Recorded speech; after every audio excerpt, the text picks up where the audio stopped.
오늘은 한국교회가 어린이 주일로 지키는 날입니다. 미국은 어린이 주일 같은 게 없죠. 이번에 한국의 세월호 참사로 온 나라가 비통함을 느끼고 있는데요. 많이 비교가 되는 타이타닉호, 기독교 문화가 기독교 사고 가치관이 되어 있다 보니까 타이타닉호에 사고가 났을 때 Women and Children First, 여자분들과 아이들을 먼저 태우시오. 그게 가장들이 먼저 희생하는 그런 문화죠. 그래서 이 미국 교회는 어린이 주일이 필요가 없습니다. 한국 교회는 우리 어린이 주일이 필요한 그런 상황입니다. 한국 교회에서 이 세월호 참사로 온 나라가 비통함을 느끼면서 우리 자신의 삶의 자세를 다시 한번 살펴보는 그런 기회를 가지고 있습니다. 어떤 분의 글을 보니까요, 세월호 침몰, 가족을 부활시키다, 그렇게 제목을 붙였더라고요. 합동 분향소를 찾는 많은 시민 가운데 어떤 가장이 그렇게 얘기했습니다. 하루에 2-3번씩 카톡으로 아들에게 안부를 묻습니다. 애들에게 별일도 아닌 것 가지고 짜증내고 혼냈던 것이 다 미안합니다. 저는 제 앞에 자식이 있는데도 이렇게 미안한데 유가족분들은 얼마나 슬프시겠습니까? 어떤 학생은 그렇게 얘기합니다. 언제 사고가 날지 모르잖아요. 버스를 타고 가다가, 전철 타고 가다가 순간순간 소중하게 된 것 같아요. 이제 부모님께 사랑한다는 말도 자주 하고 카톡으로 애정 표현을 자주 합니다. 미국에서도 2001년도에 그 9.11 테러 사태가 일어난 다음에 수많은 사람들이 인생에 진짜 중요한 것이 무엇인지 고민하면서 인생의 새로운 우선순위와 자기 인생의 방향을 새롭게 선택한 그런 경우가 있었습니다. 특별히 이런 대규모 사고를 경험하고 나면 수많은 사람들, 가족의 소중함을 다시 한번 깨닫게 됩니다. 그런데 우리 인류에게 이 소중한 가정이라는 축복스러운 제도를 주신 하나님, 그렇지만 우리의 죄 때문에 이 가정이 병들고 망가졌는데 예수 그리스도께서는 이 가정을 치유하시고 회복시켜 주시길 원하시는 줄로 믿으시기 바랍니다. 그래서 그리스도의 십자가의 복음이야말로 우리 개인과 가정의 참된 회개와 치유와 변화와 회복의 그 유일한 소망이 되는 줄로 믿습니다. 그래서 우리의 삶과 가정을 치유하시고 회복시키시는 그 예수 그리스도의 은혜를 사모해야겠습니다. 제가 일부 예배 시간에 잠깐 말씀을 나눴는데요. 세월호 참사 이후에 또 며칠 전에는 서울에서 지하철 2호선 사고가 나고 그러다 보니까 온 국민이 불안해하고 이 정부가 뭐 하고 있냐, 막 정부를 비난하고 있지만 뭐 정치적인 얘기는 아니지만 그렇지만 이게 정부가 해결할 수 있는 문제겠습니까? 미국에서 얼마 살다가 한국 오랜만에 방문하신 분들은 느끼실 텐데요. 한국은 정말 눈부신 경제적인 부흥과 발전을 했습니다. 그렇지만 우리가 미국에 살다가 한국 가면 이 피부에 와닿는 느끼는 것들이 있습니다. 제가 이제 장인어르신 차를 내주셔서 운전하고 가다 보면 남산 터널을 올라가려고 신호등에 서 있으면 뒤에서 빵빵거립니다. 빨간 신호등인데 안 간다고 택시 운전사들이랑 막 빵빵대는 겁니다. 빨간 신호등에도 사람 없으면 그냥 지나가는 게 서울 시내 대부분의 시민들의 정서가 그렇습니다. 그래서 이번에 이 사고가 날 때 정직하지 못하고 불성실한 이것을 공무원들만 욕하는 것이 아니라 우리 일반 시민들의 대부분의 정서가 그런 상황이고, 그리고 미국에 생활 좀 하다가 오랜만에 한국 나가면 잘못하면 전철역에 내려가다가 코가 깨질 뻔합니다. 그럼 미국에서는 어디를 가든 은행을 가든 어디를 가든 문 열고 들어가면 뒤에 오는 사람에서 문 잡아주는데 서울에서는 잡아주는 사람 없습니다. 그 생각 못하고 그냥 가다 보면 코 깨지는 겁니다. 아무리 바쁜 사람 총총 걸음을 가도 시애틀이든 어디든 백화점을 가든 쇼핑몰을 가든 전철역을 내려가든 여기서는 아무리 후진국에서 온 사람도 미국에 와서 1-2년을 살다 보면 여기 이게 예전이 그러니까 지나가면 뒤에 사람 오는 거 문 잡아주는데 한국에서는 문 잡아주지 않습니다. 정신 안 차리면 코 깨집니다. 그러니까 이런 선진 문화에 살다가 가면 우리가 한국이 눈부신 경제적인 발전했지만 아직도 발전하고 바뀌어야 될 것이 많다는 것을 느끼는데 그런 변화를 정부가 하겠습니까? 세상의 소금과 빛으로 부름받은 우리 그리스도인들이 먼저 해야 하지 않겠습니까? 그리스도인들이, 교회가 먼저 이웃을 사랑과 겸손으로 섬기고 배려하고 베푸는 정직하게 사는 그런 모습을 온 국민의 25%가 되는 우리 그리스도인들이 먼저 그것을 실천한다면, 4사람 중에 1사람, 5사람 중에 1사람인 우리 그리스도인들이 먼저 그렇게 실천하면 한국 사회가 바뀌지 않겠습니까? 그래서 대한민국의 이런 어려움을 당한 상황 가운데 우리가 기도해야겠습니다. 하나님, 우리 한국교회를 새롭게 하옵소서. 우리 교회를 하나님 나부터 새롭게 하옵소서. 그래서 우리가 새로워지고 우리 조국의 한국교회가 새로워져서 대한민국을 변화시키는 그 원동력이 복음 안에서, 그리스도의 복음 안에서 나타나게 하여 주옵소서. 기도해야 할 줄로 믿습니다. 오늘 본문 사도행전 13장은 땅끝까지 복음이 전파되어 나가는 그 세계 선교회 역사의 첫 번째 모델 교회였던 그 안디옥 교회에서 이 사도 바울 일행을 선교사로 파송하고 첫 번째 이 전도 여행에 임하는 그 사건을 기록하고 있습니다. 그래서 오늘 이 본문을 통해서 이 신약 시대에 정말 선교적인 모범이 된 안디옥 교회, 어떤 교회였는지, 또 그런 교회에서 이 복음의 일꾼을 성령께서 어떻게 불러 세우시고 준비하시고 파송케 하는지, 그리고 이 선교사에게 본질이 무엇인지를 함께 살피며 은혜를 나누고자 합니다.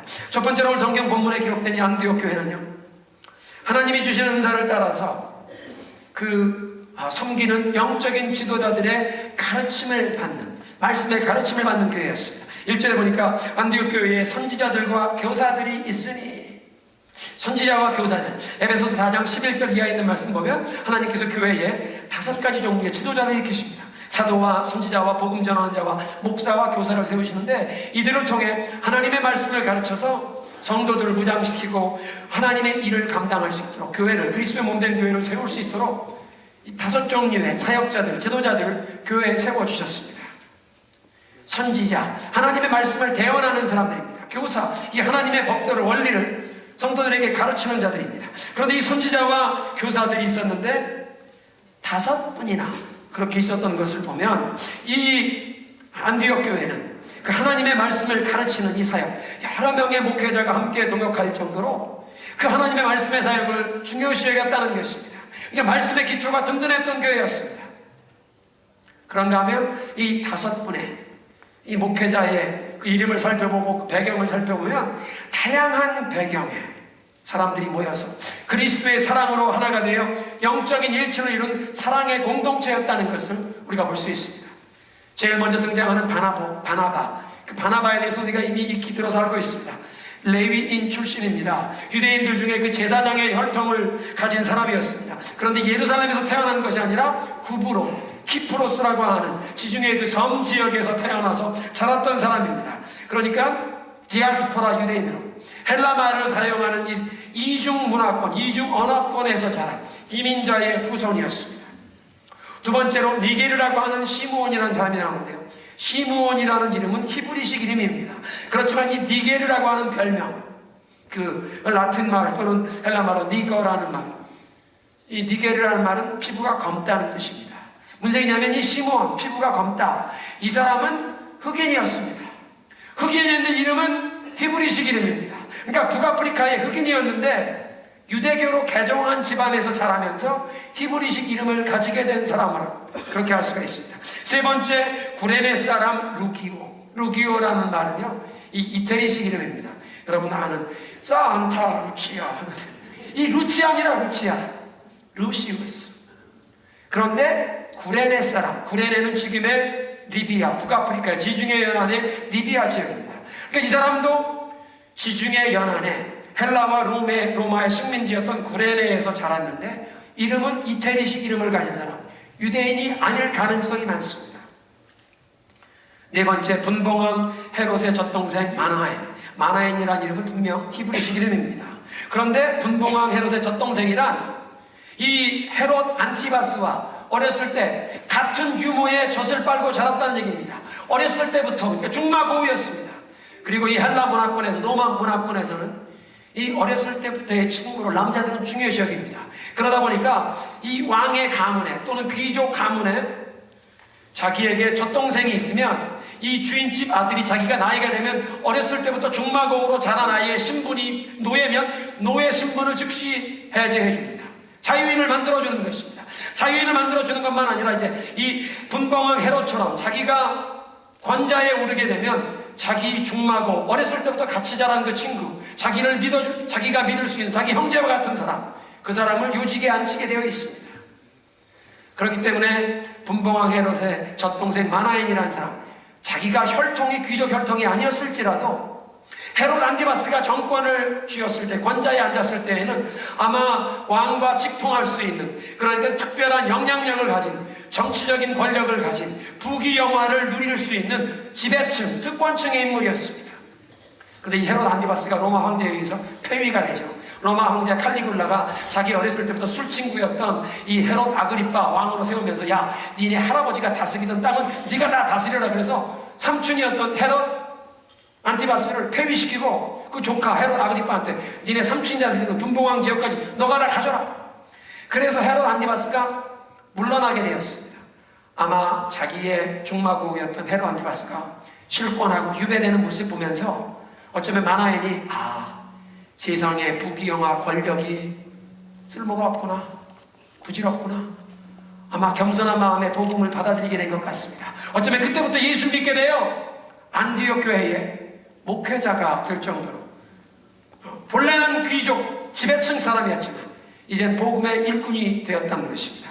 다섯 번째는 사울을 알고 있습니다. 터키 동남부 지역의 길리기아 지방 다소에서 태어나서, 근데 태어날 때부터 로마 시민권을 가진 부유한 가정의 자제로 부모님이 예루살렘으로 유학을 보내주어서 그 당시 예루살렘의 최고 명문, 이 가말리엘의 문화생으로 최고 명문 대학을 나온 바리새인 랍비가 되었던 사람입니다. 처음엔 기독교인들을 핍박해서 스데반 집사를 돌로 쳐 죽일 때 그 일을 주동했던 사람입니다. 기독교인들을 더 핍박하겠다고 다마스커스로 가다가 부활하신 예수님, 살아계신 예수님을 만나게 되어서 예수 그리스도의 제자가 된 사람입니다. 이 안디옥 교회 목회자 5명을 보면 서로 달라도 이렇게 다를 수가 없습니다. 이런 다른 여러 인종과, 백인이 있는가 하면 흑인이 있고, 또 다른 지역적인 배경, 그런가 하면 다양한 사회적인 계층의 사람들이 서로 모였는데 그리스도의 사랑으로 화합하여 아름답게 동역하는 교회였다는 것을 이 목회자들 명단만 보아도 우리가 알 수 있다는 것입니다. 우리 타쿠마 중앙장로교회가 선교적인 다문화권 교회를 추구하는데요, 성경에 보면 이 안디옥 교회가 바로 이 선교적인 다문화권 교회였습니다. 선교적인 다문화권 교회의 원조였다는 것입니다. 사랑하는 성도 여러분, 서로 다양한 배경의 사람들이 함께 모여 그리스도의 사랑으로 서로 다른 점들을 다 용납하고 품어주고, 그리고 예수 그리스도의 그 복음을 전하는 일에 한마음 한뜻이 되어 움직일 때 하나님께서 그런 교회를 기뻐하시고 그런 교회를 축복의 도구로 들어 쓰시기를 기뻐하시는 줄로 믿으시기 바랍니다.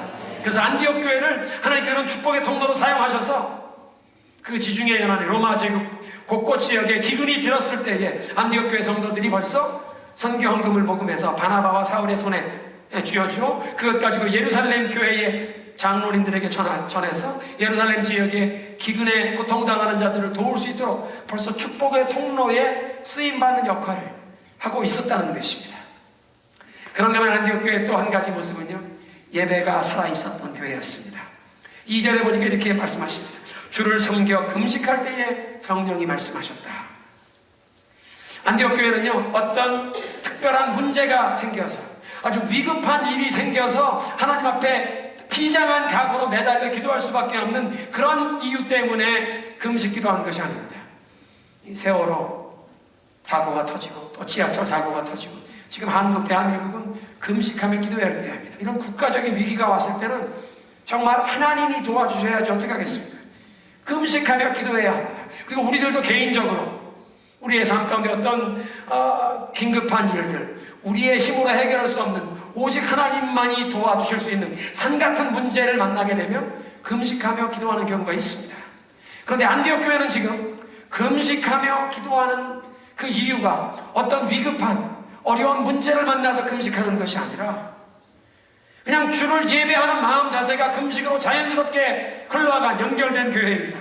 특별한 문제가 없어도 주님을 더 깊이 알고 싶어서, 주님을 더 뜨겁게 사랑하고 싶어서 이 세상의 모든 것을 끊고 심지어는 식음을 전폐하고까지 얼마의 기간 동안 음식 먹는 것까지 내려놓고 오직 주님을 향한 그 영혼의 목마름을 갈증을 고백하며 금식으로 나아가는 그런 교회였습니다. 안디옥 교회 예배는 그러니까 일주일에 정해진 한 시간에 참석해서 엄숙한 의식에만 참여하는 그런 것이 전부인 예배가 아니었다는 것입니다. 그런 종교의식에만 참여하는 예배는 죽은 예배, 생명력이 없는 그냥 죽은 종교의식입니다. 안디옥 교회 그 지도자들의 이름에 이 선지자들, 프라펫이라고 적은 것 보면 이들은 성령이 감동을 주시면 하나님께서 그 공동체에 주시는 메시지를 대언한 그런 분들입니다. 그러니까 예배 도중에 성령이 주시는 메시지가 이 죄종들에게 임하면 성도들 앞에서 그 하나님의 메시지를 대언하는 그런 일을 감당했다는 것입니다. 시간표를 짜놓고 순서대로 예배만 진행하는 의식을 진행했다면 그렇게 성령의 감동에 의한 메시지를 실시간에 대언할 수 있는 그런 일을 하지 못했을 것입니다. 그런데 하나님의 임재를 느끼며 하나님이 지금 우리 가운데 임하신 것을 경험하는 예배, 그래서 하나님과의 그 신령한 만남을 경험하는 예배를 드리는 교회, 그래서 그 하나님이 주시는 메시지의 감동을 경험하는 그런 산 예배를 드렸기 때문에 이 안디옥 교회에서는 선지자들이 하나님의 말씀을 대언했다는 것입니다. 그리고 그렇다고 안디옥 교회 예배가 어떤 질서나 짜임새도 없는 예배는 아니었을 것입니다. 왜냐하면 성령님은 질서의 하나님이십니다. 질서가 있으면서도 그러나 형식과 전통, 그냥 의식에만 얽매인 생명력 없는 그런 종교 행위가 아니라 성령이 역사하시면, 성령이 감동하시면 선지자들이 그 시간에 하나님의 메시지를 실시간으로 전해줄 수 있는 그런 겸손함, 성령에 대한 민감함, 이 예배 안에 자유가 있는 그런 분위기의 예배였다는 것입니다. 그리고 이렇게 하나님과 신령한 영적인 교제를 경험하는 것이 얼마나 감격스러웠던지, 그 하나님을 더 깊이 알고 싶어서, 그 하나님을 더 뜨겁게 사랑하고 싶어서, 그 하나님 앞에 부끄러움 없이 나가고 싶어서, 그 하나님의 뜻이, 하나님의 계획이 이 예배자들의 삶에 부어지는 것을 사모하며 금식하며 나아간 줄로 믿으시기 바랍니다. 바리새인들도 금식을 일주일에 2번씩 하는 규칙을 가지고 있었습니다. 그들이 만든 법이었습니다. 바울도 바리새인이었기 때문에 그렇게 일주일에 2번씩 금식했었습니다. 그런데 그렇게 금식을 하면서도 기독교인들을 핍박하고 때로는 죽이기도 하고 하나님의 뜻을 전혀 깨닫지 못하고 이 교회를 핍박하는 일을 했었다는 것입니다. 그러니까 이 바리새인들의 금식은 금식하며 하나님을 만나는 금식이 아니라 자기들의 종교 행위로 의무로 하면서 사람들 앞에 자기 자신이 얼마나 이 종교 행위에 열심인지 스스로 자랑거리를 삼는, 자기의 훈장처럼 삼는 그런 금식, 그런 금식 가운데 하나님을 만남이 없는 그 기도는 하나님이 듣지도 아니하시는 금식이었다는 것입니다. 그렇지만 이 안디옥 교회 성도들은 하나님과의 신령한 교제를 체험하면서 예배자가 하나님의 그 거룩하신 임재 앞에 내 죄를 더욱 깨닫게 되고 내 죄를 겸손한 마음으로 통해 자복할 때 하나님께서 그 죄를 씻어주시고 정결케 하시고 그 삶을 치유하시고 회복하시는 그런 예배를 경험한, 살아있는 예배를 경험한 교회인 줄로 믿으시기 바랍니다. 우리의 예배도 이렇게 회복되어야 할 줄로 믿습니다. 한번 따라하겠습니다. 하나님의 임재를 사모하고 체험하는 예배자가 되게 하소서. 그것이 여러분의 믿음의 소원입니까? 그냥 주일 아침 1시간 이 예배 시간에 나와서 의식만 참여하고 가는 것이 아니라 정말 우리 가운데 임재하시는 하나님, 그 하나님의 음성을 들어야 할 줄로 믿습니다. 하나님을 만나야 할 줄로 믿습니다. 오늘 두 번째 우리의 이 관심은 이런 교회를 통해서 복음의 일꾼을 불러일으키시고 준비시키시고 파송하는 그 성령의 역사입니다. 예배가 살아있는 교회, 그래서 주를 섬겨 금식하며 예배하며 금식할 때 성령께서 교회에 선교사들을 파송하라고 지시하십니다. 2절에 주를 섬겨 금식할 때에 성령이 이르시되 내가 불러시키는 이를 위하여 바나바와 바울을 따로 세우라 하시니라. 1절의 그 목회자의 명단에 바나바가 제일 먼저 등장하는 것 보면 그 5명의 목회자 가운데 이 바나바가 수석, 이를테면 담임 목사님의 역할을 감당했던 것이 분명합니다. 그리고 사울을 보면 나중에 이 선교 역사에 보면 가는 곳마다 교회들을 개척하고 신약 성경의 반 이상을 이 사도 바울이 기록한 것을 보면 이 바나바와 사울 이 두 사람은 안디옥 교회 그 5명의 목회자들 중에 어떻게 보면 가장 뛰어난 인물 두 분이었습니다. 그런데 안디옥 교회는 그 교회에서 가장 뛰어난 두 목사님을 선교사로 파송하라고 성령이 이렇게 명하시는데도 조금도 이의를 제기하지 않고 절대 순종하면서 그 두 분의 교회의 가장 훌륭한 목회자들을 선교사로 파송하더라는 것입니다. 여러분, 땅끝까지 복음을 전하는 선교 사명을 제대로 감당하기 위해서는 가장 훌륭한 교회 일꾼이라도 성령이 명하시면, 아직 복음을 듣지 못한 사람들에게 복음을 전하는 일을 위해 파송하는 그런 희생과 그런 헌신, 그런 순종이 필요하다는 것을 우리는 이 안디옥 교회의 모습을 통해 보고 있습니다. 오늘 본문을 통해 선교사는 그럼 누가 부르시고 누가 파송하느냐, 그것을 보게 되는데, 선교 헌신자는 분명히 성령께서 나를, 우리 가정을 이 복음의 일꾼으로 부르신다는 흔들리지 않는 소명의식이 있어야 합니다. 이건 꼭 선교사만 아니라 목회자도 그렇습니다. 하나님께서 나를 타코마로 불러주셨다. 이 양떼들을 사랑으로 섬기라고 불러주셨다. 그 뚜렷한 소명의식이 있어야 어떤 어려움에도 굴하지 않고 주님 맡긴 사명을 감당할 수 있는 것입니다. 사울의 경우에는 그 다마스커스로 기독교인들 핍박하러 올라가다가 부활하신 예수님을 만날 때 해보다 더 밝은 빛으로 주님이 그를 만나주시고 그가 선교사로 부름을 받았습니다. 왜냐하면 그렇게 눈을 멀게 되고 이제 다메섹 시내로 들어가서 3일 동안 금식하며 식음을 전폐하고 기다릴 때 하나님께서 아나니아를 보내요. 그를 위해 기도해 주시고 이 눈에 비늘 같은 것이 벗어지게 하시고 시력을 회복시켜 주시는데, 아나니아를 보내시는 주님께서 하나님에게 이렇게 말씀하십니다. 주께서 이제 가라. 이 사람은 내 이름을 이방인과 임금들과 이스라엘 자손들에게 전하기 위하여 내가 특별히 택한 그릇이라.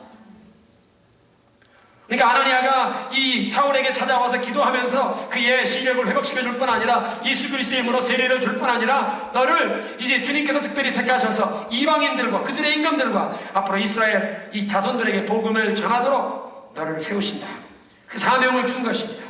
그런데 그런 선교사의 부름을 받은 다음에 바로 선교사로 나간 것이 아니라 바울은 아라비아 광야로 가서 3년을 보내었습니다. 어떤 일을 했는지 모르지만 처음 그렇게 충격적인 예수님과의 만남 통해서 아라비아 광야로 가서 그동안 자기가 가말리알 문화에서 이 신학교를 다니고 성경을 배웠지만 내가 지금까지 잘못 믿었구나. 나 성경 말씀을 새롭게 깨닫게 되고 성령의 가르치심 받았을 것입니다. 그리고 예루살렘으로 돌아왔습니다. 자기의 본래 본거지 예루살렘으로 돌아왔는데 이제 예루살렘의 유대인 지도자를 보니까 이 사울이라는 인물이 변절자가 되었습니다. 예수쟁이가 된 것입니다. 죽이려고 했습니다. 그래서 교우들이 바울을 데려다가 배에 태워서, 여기 있으면 또 죽겠다, 배에 태워서 고향 다소로 보내지 않았습니까? 다소로 내려가서 5년, 6년, 7년을 잊혀진 채 보내게 됩니다. 아무도 사울이라는 사람 기억해주지 않습니다. 그런데 그 다음에 이 바나바가 안디옥 교회 시차를 갔다가 안디옥 교회 이제 하나님의 말씀으로 이 수많은 이방인들, 처음 예수 믿는 사람들 말씀으로 가르쳐야 될 것을 깨닫고 내가 바울을 여기 데려와야겠다. 터키 동남부 지역에 바울의 고향까지 그 먼 길을 찾아가서 바울을 찾아다가 안디옥으로 가서 나와 함께 하나님 말씀을 가르치십니다. 그래서 안디옥으로 돌아와서 최소한 2년 정도를 안디옥 교회 목회자 하나님의 백성들의 말씀을 가르쳤습니다. 그러니까 사도 바울은 선교자로 소명을 받은 지 10년 만에 이제 선교사 파송의 문이 열리는 것입니다. 선교의 일꾼으로 하나님께서 친히 불러주셨지만, 그리고 최고 명문 가말리알 문화에서 그 랍비 신학교를 졸업했지만 바로 선교사로 부르시고 파송한 것이 아니라 다시 광야 학교에 집어넣어 10년 동안 준비를 시키신 다음에 그 안디옥 교회 목회 현장에서 목회 수련을 쌓게 하시고 하나님의 때에 준비가 되니까 선교사 파송받을 길을 열어주십니다. 파송받을 길을 열어주시는데 너 가라 말씀하시는 것이 아니라 교회에 명하십니다.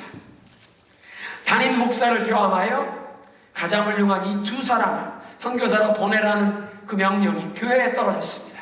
그리고 교회는 어떻게 반응합니까? 3절입니다. 이에 금식하며 기도하고 두 사람에게 안수하여 보내니라. 교회가 하나님께서 이 두 분을 선교사로 부르신다는 것을 확인하고 검증하고 그들을 위해 기도하고 안수하여 보내는 것입니다. 여기서 안수했다는 것이 이분들을 이제 이 선교사 사도의 직분으로 안수한다는 것보다는 그들을 선교사로 사도로 부르시는 안수하시는 분은 예수님이십니다. 그러나 이들을 선교사로 불렀다는 것은 교회가 인정하는 것입니다. 하나님이 이 주의 종들을 선교사로 불러주셨다. 우리 교회에도 땅끝까지 복음을 전하도록 그런 사명을 주셨는데 이제 우리 교회를 대표하여 이 두 주의 종들을 우리가 파송합니다. 우리가 주님의 이름으로 이 주의 종들이 나가는 곳마다 우리가 함께 기도하며 그들의 복음의 사역에 우리가 동참하겠습니다. 하나님의 은혜의 손길에 이들을 위탁합니다. 그런 마음으로 온 교회 함께 금식하며 기도하고 교회 대표자들이 안수하여 이 선교사들을 파송했다는 것입니다. 그러니까 선교사를 부르시고 준비하시고 파송하시는 과정 보니까 제일 처음에는 그 선교 헌신자, 그 개인을 향한 하나님의 뚜렷한 부르심이 있고 그 사명감을 느끼게 하십니다. 뿐만 아니라 그것을 교회가, 공동체가 그 선교사의 부르심을 확인하고 인정하면서 함께 기도하여 이 두 가지가 함께, 나는 목회자로 부름받았습니다, 나는 선교사로 부름받았습니다 하는 그 소명의식과 공동체가 이 사람은 복음을 위한 일꾼으로 이렇게 부름받았다는 그 인정함, 이 두 가지가 짝을 맞추고 복음의 일꾼을 보내더라는 것입니다. 사랑하는 성도 여러분, 우리에게도 땅끝까지 구원의 복음을 전파하는 이 열방을 제자 삼는 이 귀한 사명을 온 교회에 맡겨주셨는데, 우리 가운데도 주님께서 복음의 일꾼들을 일으키시고 또 교회는 이것을 인정하고 검증하고 확인하며 성령의 부르심에 순종하며 이 복음의 역사에 쓰임받는 교회가 되어야 할 줄로 믿습니다. 그리고 이렇게 복음의 일꾼들을 부르시고 교회를 통해 이것을 확인시키시고 파송시키는 역사를 주도하시는 분은 성령님이신 줄로 믿으시기 바랍니다.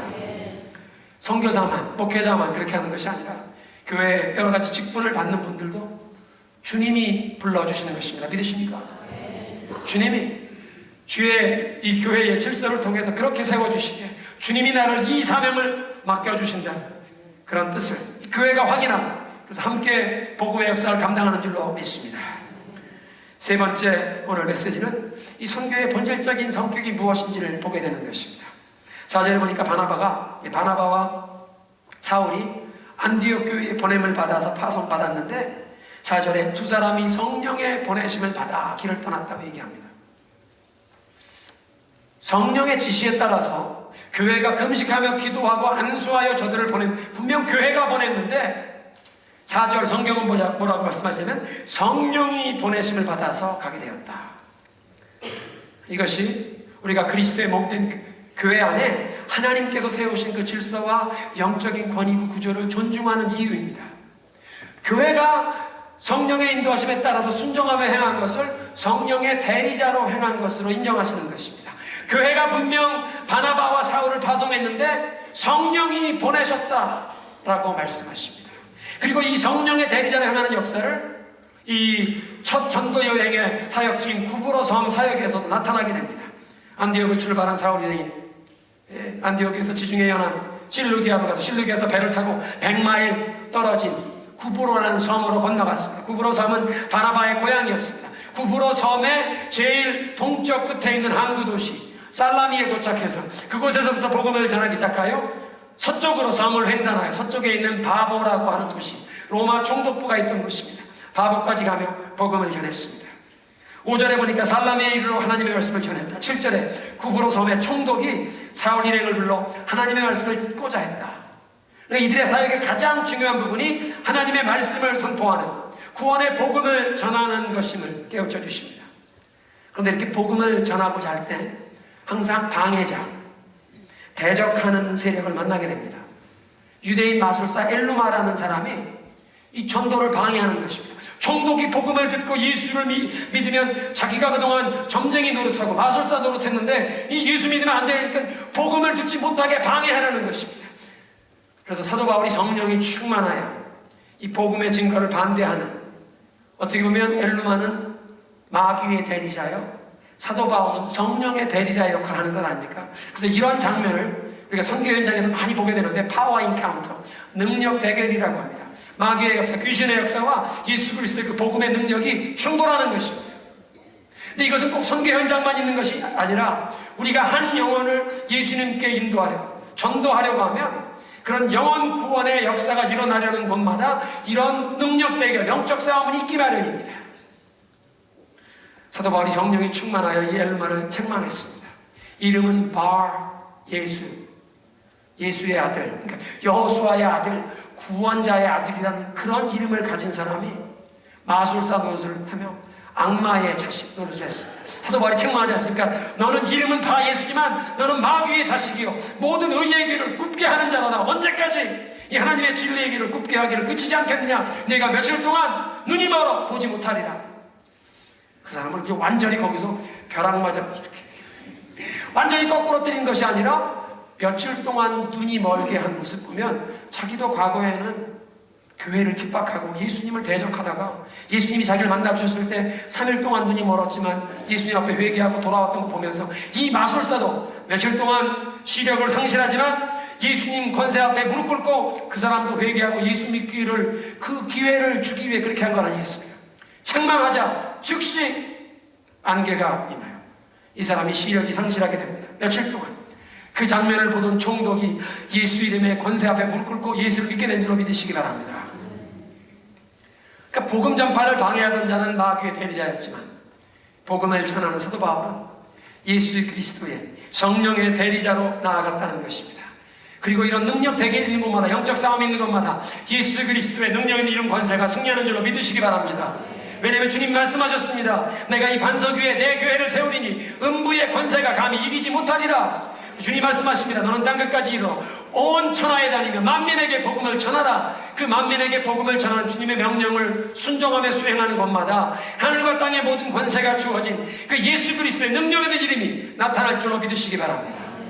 사도 바울의 선교 현장만 아니라 여러분들의 삶의 현장에서 직장과 일터에 여러분 주변에 한 영혼을 주님께 전도하고자 할 때 이러한 영적 싸움이 있을 수 있지만 예수 그리스도의 이름을 힘입어 승리를 얻으신 여러분 되시길 주님의 이름으로 축원합니다.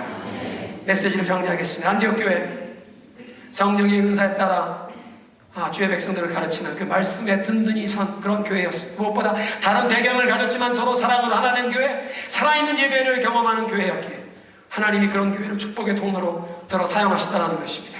복음의 일꾼을 부르시고 준비하시고 파송케 교회를 통해 파송케 하시는 그 주도자는 성령이십니다.